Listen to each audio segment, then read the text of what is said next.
자, 오랜만에 시간 확보했습니다. 국제인문결 연구소 소장님입니다. 임상훈 소장님 나오셨습니다. 안녕하십니까? 네, 안녕하십니까? 새로 만드신 팟캐스트. 네. 사람들 좀 듣습니까? 예, 많이 듣습니다. 혼자 진행하시는데 그게 혼자 하면 재미없는데. 말은 제 혼자 하는데 그래도 이제 누군가가 듣는다고 생각을 하고 들으시면 같이 청중의 한 명이다. 저희가 하도 시간이 준비된 아이템들 다 소화 못하고 짧아서 준비했는데 다 못한 아이템들은 따로 혼자 팟캐스트를 해가지고 네. 제공하시겠다고 해가지고 몇 명 됐습니까? 그래서 제가 숫자는 잘 모르겠는데 순위는 꽤 높이 올라가 있더라고요. 그래요? 몇 위 정도 합니까?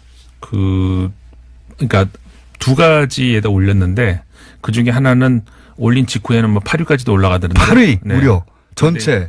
아니 시사에서 그렇고요. 분야에서 8위. 전체에서 몇이더라? 30 몇이었나? 하여간 잘 제가 숫자를 기억을 잘 못해서. 자, 그럼 듣다 보면 재미없으면 또 떨어질 겁니다.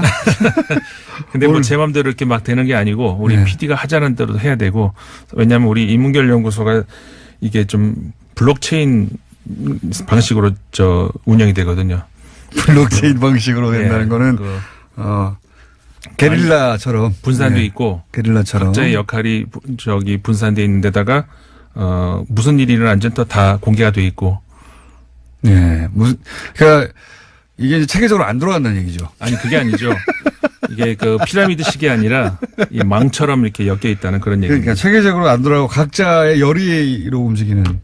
아니 그 체계를 그렇게 보시면 안 되죠. 네. 체계라는 말의 정의를. 저는 그렇게 보겠습니다. 오늘 주제는 비트코인. 예. 네. 비트코인을 외신들은 어떻게 다루나 혹은 해외에서는 어떻게 규제가 이루어지고 있나 해외에서는 한국의 규제 관련 어떤 보도가 있냐 이런 얘기겠죠? 그렇죠. 네.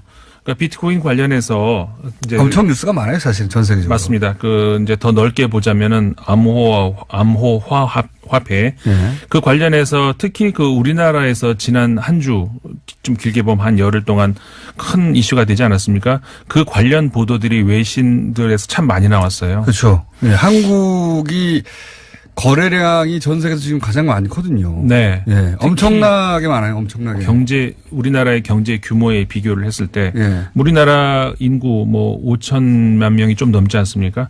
그리고 전 세계 인구의 불과 0.67%다 이렇게 이제 돼 있는데 미국이나 유럽 전체보다 많다는 게 말이 안 되잖아요.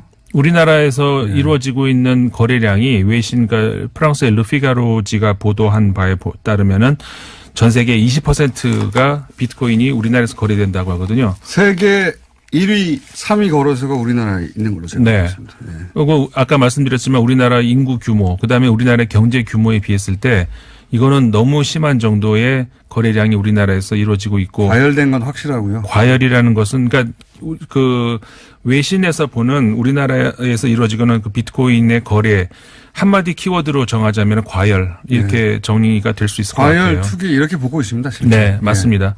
그래서 이제 예를 들어서 이제 가디언 같은 경우에는 어떤 보도가 나왔었냐면은 워렌 버핏 있죠. 투자의 귀재다 하는 그 사람의 말을 인용을 해서 이거는 제 말은 아닙니다.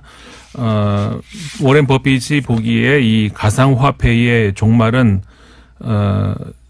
부정적일 수밖에 없다라고 나는 확신한다 이렇게 얘기를 했거든요.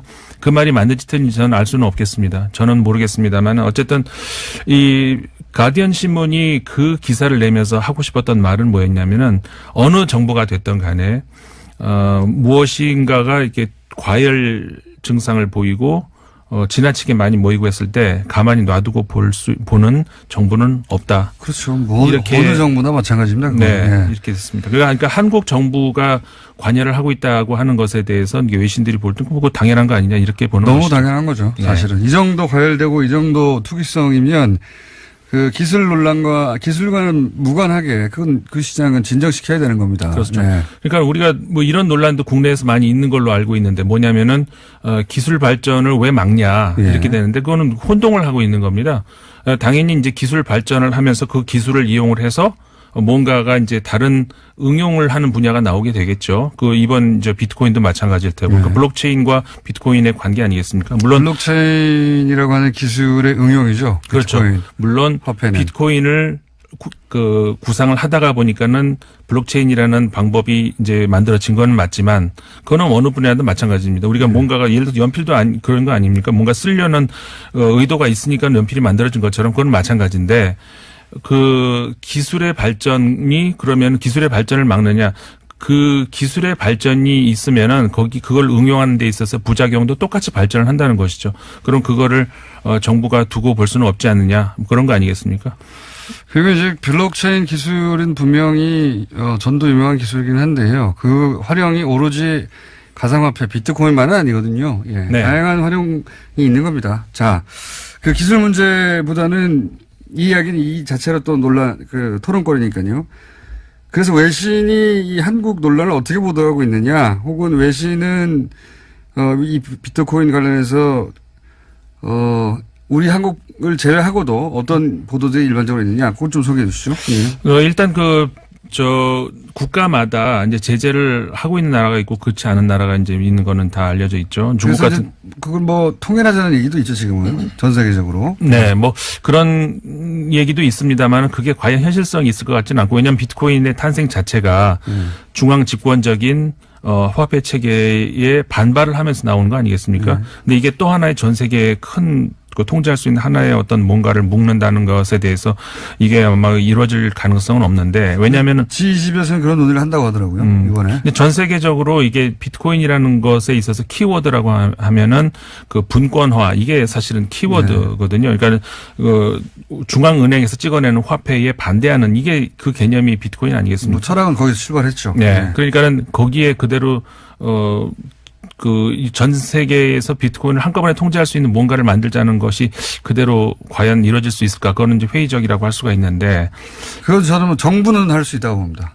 그러니까 한 나라의 정부는. 그러니까 제 말은 G20에서 논의하자고 하는 게, 그 비트코인을 통제할 수는 없는데. 네. 규제책을 동일하게 만들어낸다든가. 뭐 이런 논의를 해보자는 시도가 지금 시작된 거죠. 그렇죠. 네. 그거는 가능할 것 같은데. 네.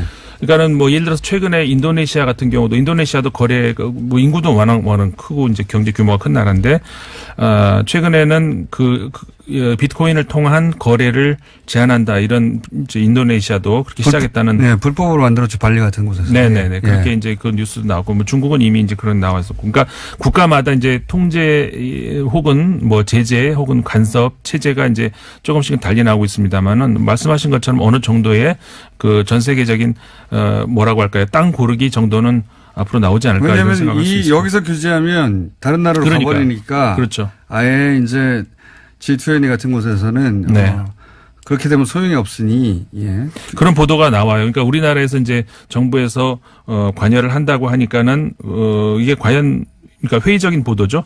이게 과연 가능하겠는가. 그러면서 이 투자자들이 외국으로 빠져나갈 것이다. 이런 보도들이 나오거든요. 그런 차원에서 보자면은 전 세계적인 그런 공통된 논의 이게 이제 가능도 하겠죠. 그게 막 시작됐다. 뭐 이 정도 뉴스가 나오고 있고요. 또 다른 보도가. 그다음에 이게 우리나라의 청와대에도 청원이 올라갔다. 지금 20만 명이 넘었지 않습니까? 저도 읽어봤습니다만은. 그러니까 이런 거잖아요. 한마디로 얘기하자면 정부가 제가 정확한 문구는 모릅니다.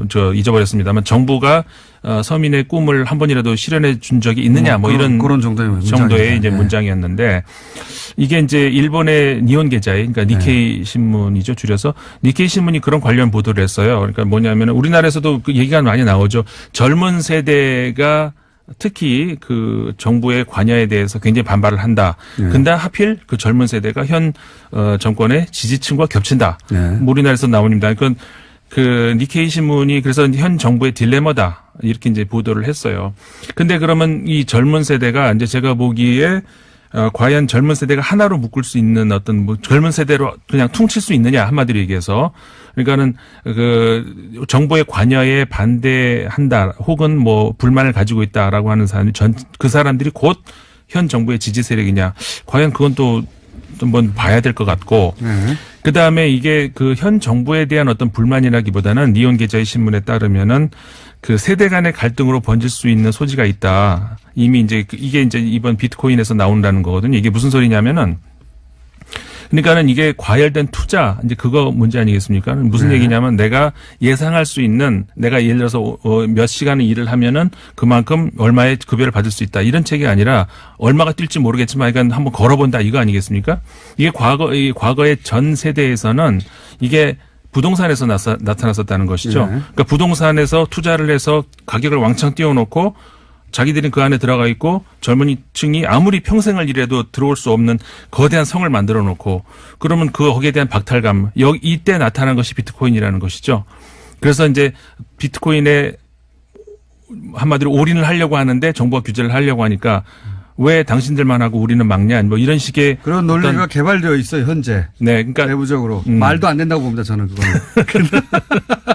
말도 안 된다고 보는데 그렇게 따지면은 이제 카지노도 가야 되고요. 그렇죠. 예, 하우스도 가야 되고요. 이게 사실은 한 방을 노리는 거거든요. 일확천금을 원하는 거예요. 네, 예. 그렇죠. 일확천금을 원하는데 일확천금을 노리는 것까지는 누구나 가지고 있는 사행심입니다. 그게 있을 수 있다고 생각하면. 그런데 그래서 오게 된 근데 이게 전 국민적 규모라고 할 수 있는 정도의 액수에 도달하고 있거든요. 네. 근데 안전장치가 없어요. 네, 네. 그럴 전혀. 하다못해 뭐 도박장이나 이런 데는 몇 세 이상은 못 들어가고부터 시작해서 최소한의 안전장치라도 있잖아요. 그렇죠. 예.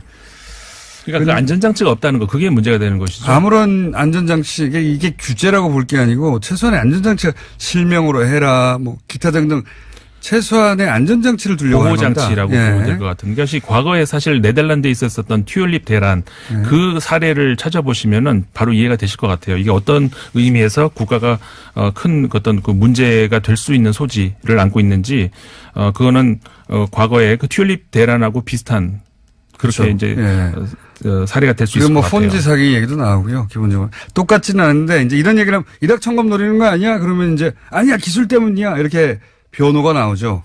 그러니까 그건 또 이렇게 유해하는 거예요. 아까도 말씀드렸습니다만 기술 문제하고 이거는 투기 문제하고 전혀 다른 문제죠. 예, 기술을 규제한다는 게 아닙니다. 네. 인터넷도 그런 거 아닙니까? 인터넷 기술은 얼마나 활용도가 높은데 지금 뭐 얼마든지 인터넷을 통해서 다른 범죄도 있고 많이 있잖아요. 외신을 정해 주셔야 되는데 오늘은 주장을 주로 하시고 이렇게. 아니 외신에서도 그렇게 얘기를 한다는 말씀 드렸잖아요. 알겠습니다. 임상훈 소장님이었습니다. 감사합니다. 네, 감사합니다. 안녕.